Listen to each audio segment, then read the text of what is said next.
Hi, I'm Nir, and I have the most Israeli accent out of all the speakers today.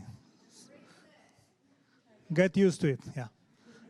I'm the head of accessibility at Wix, and I want to start with one disclaimer. Talking about a sensitive issue like accessibility is sometimes triggering some people, but in order to deliver my points, I might say things that are not that politically correct. Deal with it because I cannot, it's important to deliver the message, okay? And I'm starting with two stories. The first one is about this astronaut. Actually forgot her name, but she, it will come. She trained for many, many years to become an astronaut, and her mission was to go to the International Space Station. And, you know, just even being chosen to become an astronaut is a huge thing. And then there are a lot of trainings, and you need to practice not only how you get to space, but what you do in space. There is research missions, and there are research missions, and there are fixing the International Space Station and stuff like this. And so she practiced a lot, many years. And launch was successful, nobody exploded. And they got to the International Space Station, and after a few days, it was time for her main mission, go out for a spacewalk and fix something in the space station, sorry. And, you know, she trained for years to do that. And when it was time to do it, they found out that the spacesuit for the spacewalk doesn't fit her. And it didn't fit her because she was a woman. It was designed for male astronauts. And this area of the spacesuit just didn't work for her. And they needed to wait about a month for another delivery of equipment for her to be able to do her mission. And when you think about it, you know, these are the smartest people on Earth, okay? How did it happen? And for sure, it wasn't people sitting saying, you know what, we want women to fail when they are trying to do their mission. That was not the issue. It's just that nobody said that they need women to succeed doing this mission, right? It was designed by men for men, and it worked for men for many years. And then when a woman arrived, it just didn't work for her. Completely different story. Volvo are one of the leading companies in the auto industry when it comes to safety. They developed the seat belts and crumple zones, and they developed many other things, among them the airbag. And the airbag's role is to save life. If you have a car crash and you wear your seat belt, there is a whiplash effect. The car stops immediately, your body is held with the seat belt, but your head moves forward and can break your neck. So they said, what if we'll open a bag of air very fast, and it will stop the head and will prevent this whiplash effect? And they developed it in the lab, and it worked perfectly in all the experiments. And then they opened it to the Swedish market, and the results were amazing. It saved many lives in accidents that otherwise the people would have died. But then when they opened it to different markets, they started getting reports that people are being killed by the airbag that was supposed to save life. They would survive the accident if it wasn't for the airbag. And when they tried to figure out what's going on, they understood that the crash test dummies they used was of the average Swedish male. And first of all, male on average are higher than females, and Swedish on average are higher than anything else, basically. So when the airbag opened, it was supposed to hit the head and the chest. But it hit the head and the chest of a Swedish person, but when it came to Japan, it just hit the head and broke the neck. It just did the exact opposite of what it was supposed to do. And once again, I'm pretty sure that nobody in Volvo sat and said, let's kill short people. It was not the thing. It was people not saying, let's design a product that works for all people, no matter who they are. And this is what we are talking about. It's about inclusion, right? I mean, when we design people who work for people like us, we leave by design other people outside. So when we talk about accessibility, Sometimes it's clear to us what we mean, right? It's wheelchair and stairs, they just don't work together. We need a ramp, we need an elevator, very clear. But when we talk about digital products, what does it mean, accessibility? And what it means is that we usually design products for people who are sighted and mouse users. If you come to Wix, you'll watch a presentation given by a product manager or UX designer presenting the envision of a new flow. It will sound something like this. The user sees the screen, they click here, then a message comes up and they click here, and then they see the icon and they click here and they see and they click and they see and they click. Everything with the eyes, everything with the mouse. But when people cannot use their eyes or the mouse, a lot of time the product will fail.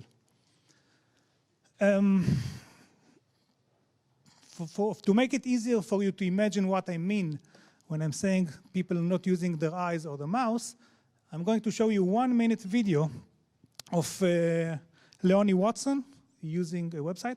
Leonie Watson, she's a brilliant, brilliant woman. Very special. First of all, she has the best British accent, unlike me. And then she's also a web developer, so she knows how the internet works. And when something doesn't work, she kind of knows what's going on behind it. And also, she's blind, but she was not born blind. So she knows how things look and what you probably see. So she's going to, she's being interviewed by Smashing Magazine, and she's going to just go through one page of Smashing Magazine, and I want you to see what's going on here. Magazine team will forgive me, is sometimes the vision. Two things to notice. First, you see this green rectangle. This is where the focus is. You can, when you hear later the screen reader, okay, this is what you're using instead of your eyes to read what's going on the page, you can follow the green rectangle to try and understand what it reads now, but she doesn't see it. It's only for us, right? Because she's blind. The other thing, the screen recorder might sound robotic and maybe fast to you and hard to understand. For her, it's slowed down by many folds just for us to be able to understand. She usually listens to it much faster. Visual display of content makes complete sense and is very convenient. One last thing, sorry. Notice how good this page is. It looks very, very clear. I mean, for us, sighted users, it's perfect. There is a clear heading, then the content, related content, some other things. For us, it's a perfect product. It was built exactly like it was designed. But now, see her experience. Convenient and easy, but the way it's presented to a screen reader user in the order of the code underneath isn't quite as convenient. So I'm going to hit a shortcut that will take me straight to the #1 heading on the page. Accessibility AP is a key to web accessibility heading level 1. And this is lovely. That's a nice piece of design, makes navigation very easy. What I'm going to do now is just let the screen reader read down the page. There's a command where you can just tell it, okay, just start reading and keep going until I tell you to stop. Because it's quite remarkable, all the content that has to be read through before getting to the actual bones of the article. Heading level 1 accessibility AP is a key to web accessibility list of 3 items 12 min red. Link coding, link user experience, link accessibility, link API share on, link Twitter or link LinkedIn list end, link a post cat. Sign up for our Smashing newsletter. Heading level 2 Smashing newsletter. Upgrade your inbox and get our editor's picks twice a month. Your email clickable required invalid entry edit subscribe rightward 0 button. Our friends and supporters downward 0 list of 1 items. Link graphic V1,531,292,382 / Northwestern Opt SSRFTX. Link earn your master's degree online. List end. Quick summary. Rightward 0 with loop web accessibility is about people successful. We got there. But on the way, it was a long way. And this is how it looks when a product works for sighted people and just doesn't work for people who are using screen reader.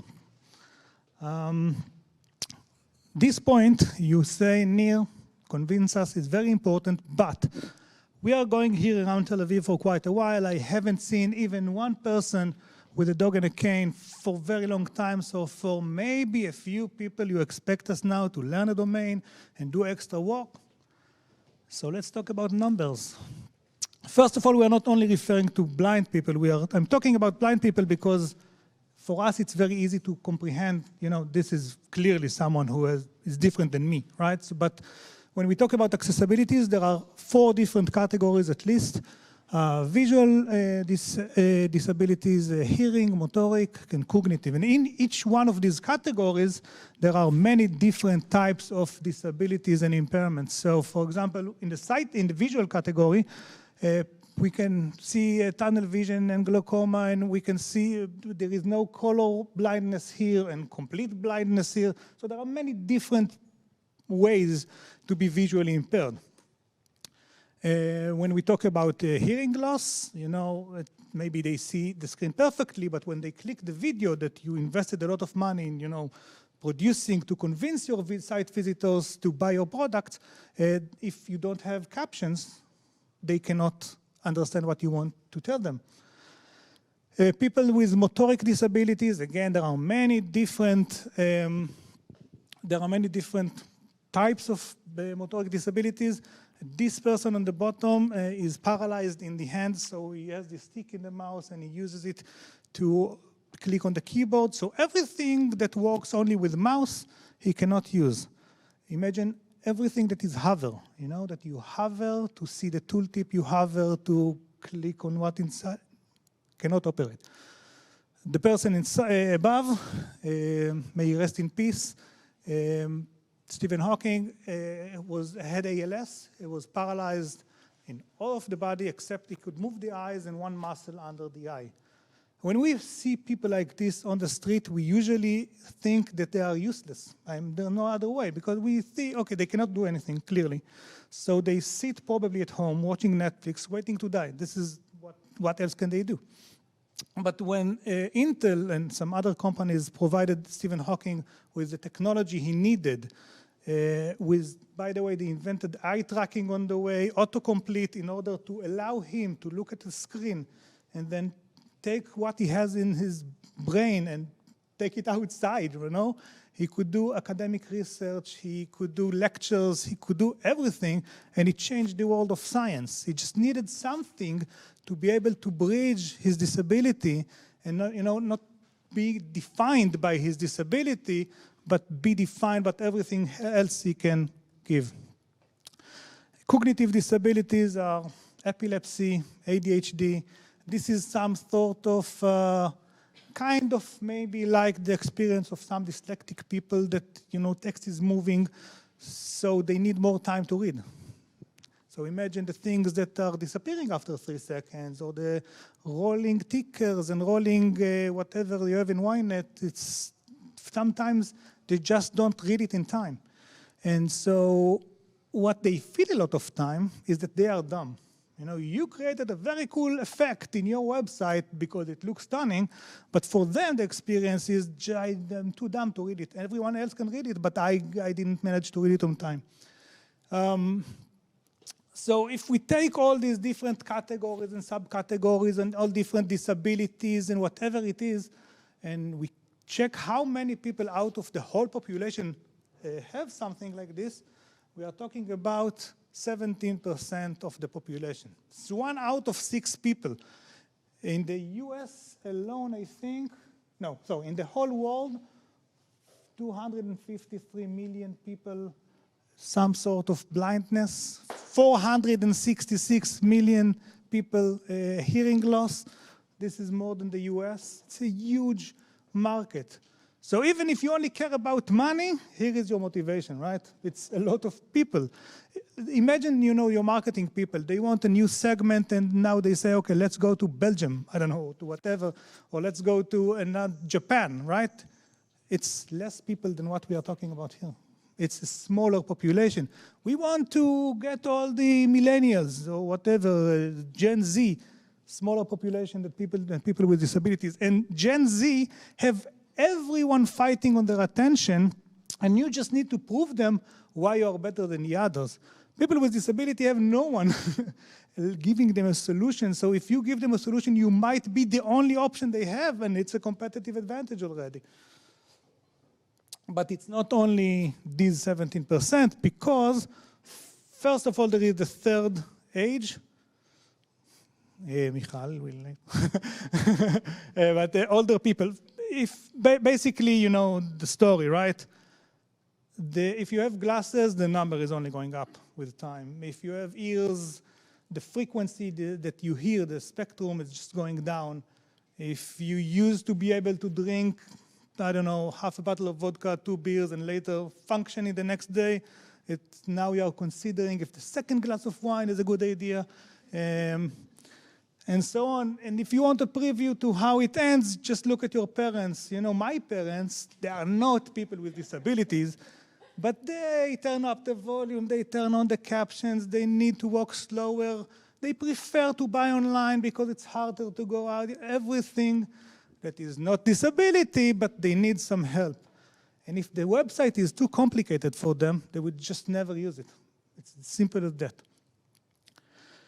Then there are people with temporary disabilities and situational disabilities. So temporary disabilities is I broke my arm, so I just cannot operate a mouse for 2 months. It's not something big. I'm not disabled. Just now I cannot operate mouse, so I hold the baby. I have a new baby, and I'm holding them on my arms all the time. So just for 6 months, I'm doing everything with one hand, and so on. You know, I'm driving and texting, which is not recommended. But it's not recommended not because we cannot have a conversation when driving, because if someone is sitting next to us, we can totally talk to them 4 hours and everything is okay. It's just that texting requires our eyes and hands, and driving requires our eyes and hands. So in these situations, we are disabled either here or there. We cannot do both of them. And you cannot listen to the same video that the deaf people could not listen earlier because it's not polite to now, when I talk, to start hearing audio in your videos. If we calculate for all these people as well, the third age, the temporarily disabled, the people with situational disabilities, at every given moment, most studies are saying something on an average of 25% of the population cannot currently use up to 25. You know what? Because maybe it's someone on a wheelchair and he can use your website. I'm not saying it's everyone, but 25% of the population at any given moment considered to be people with some disability. Maybe affecting what you're trying to do or maybe not, I don't know, but it's a lot of people, a huge segment. Now, if this business motivation is not enough for you, there is another motivation. And that is that almost everything that you do for disabled people, for accessibility, makes your product better. And it's called the curb cuts effect. And the curb cuts are those things that you see in the sidewalks that are built for the person with the wheelchair to go from the sidewalk to the street and cross the road. But then look all the other people who enjoy it with the stroller and with the bicycles and with the suitcase. Everything that we do for accessibility, is good for everyone. So if you do heading structure for the screen reader, it's great for the SEO. And if you do color contrast for the low vision, it's amazing. If you walk with your phone and it's sunny and it's hard to read on the phone, it just makes your product better. It forces you to understand the essence of your product and just to make sure that you deliver the experience that you meant to everyone. And then there is the legal issue. You probably heard about it. Most of the world have laws about accessibility. And if you don't want to make money, you know, by bringing more people because it's more inclusive, at least don't lose money by getting lawsuits. And the number of lawsuits increased with time. And COVID, who forced many people to be at home and left the online as the only option for them, increased even further the amount of people who rely on the web, and therefore when they couldn't use it, they sued. But this is where we started, the inclusion. This is the most important motivation to do accessibility. You know, if you go to a mall, if you go to an airport, and you will see someone with a wheelchair, and they cannot get to where they need because there is one step, or because they cannot go through the magnemometer, or because some idiot designer didn't design this space to include everyone, you know, to take care of everyone, we feel anger. We feel shame for these people. We feel that it's wrong and this designer just doesn't know how to do his work. And then we go with design unaccessible products. And this is the motivation. Like, we just don't want people who are using the products that we are involved in to have the frustration of this person who cannot use our mall because one step or whatever it is.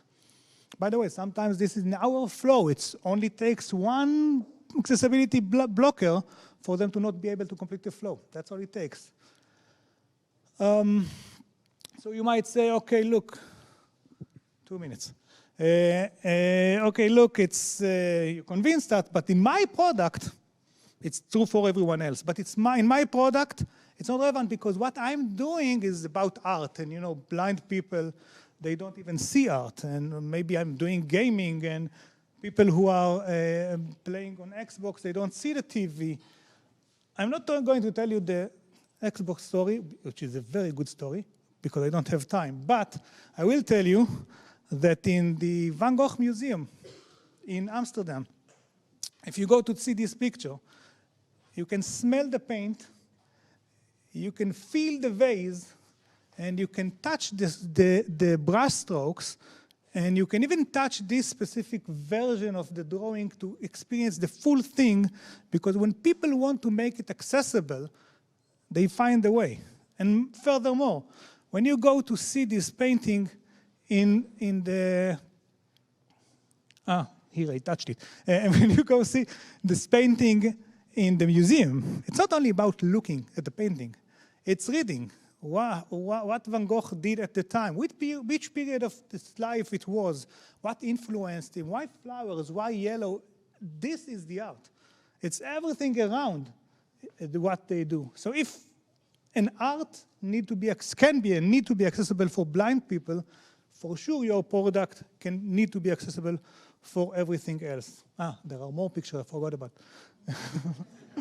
Anyway, out of time, let's go build products that anyone can use. Thank you very much.